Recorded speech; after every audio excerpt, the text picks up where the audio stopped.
If you're a reporter in France, you do cover a lot of protests. You often hear people say, look, once again, French people in the street, they don't want to work, they don't want to work longer. There are all those characteristics that keep getting thrown about. And I understand why people say that. What you've got to also understand is France is a country where the right to strike, the right to protest is cherished.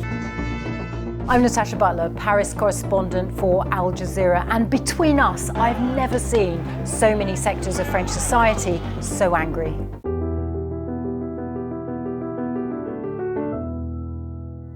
These have been some of the biggest street demonstrations in nearly 2 decades. So in France, you've got a population of about 68 million people. Some of the biggest protests that we've seen, street protests, you've had more than 1 million people in more than 200 towns and cities, and they are people from across society. Firefighters, teachers, health workers, they say we don't want to have to retire at 64, we want to keep the pension age at 62.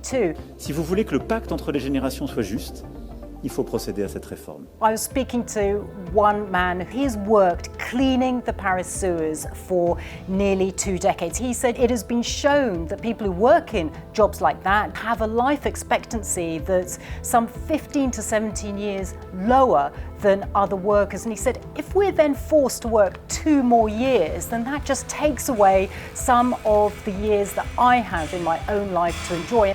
I also spoke to a woman who worked as a Paris airport worker in customer service. She loved her work, and she said that, you know, sometimes though my pay is so low, and with inflation, I have to use food stamps sometimes to be able to feed my children. And it's those kind of stories that really touch you the most, because you really understand what people are going through, that they are dealing with real issues of poverty, that they do feel excluded, and they just don't feel heard.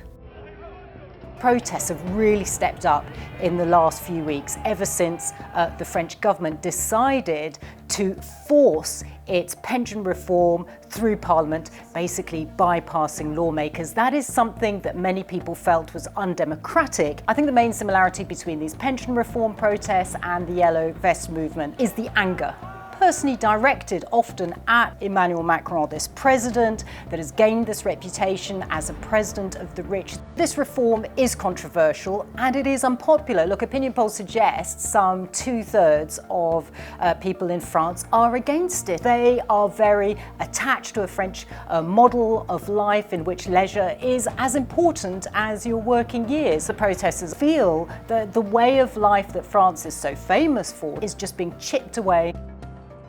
What some people are worried about, particularly the French government, is that the violence that we're seeing in these pension reforms could grow. That violence tends to come from a small group of people. They even have a name. They're called casseurs, which translates as very literally as the people who break things. But that doesn't mean that those violent elements are representative of the wider protest movement, which is nearly always peaceful.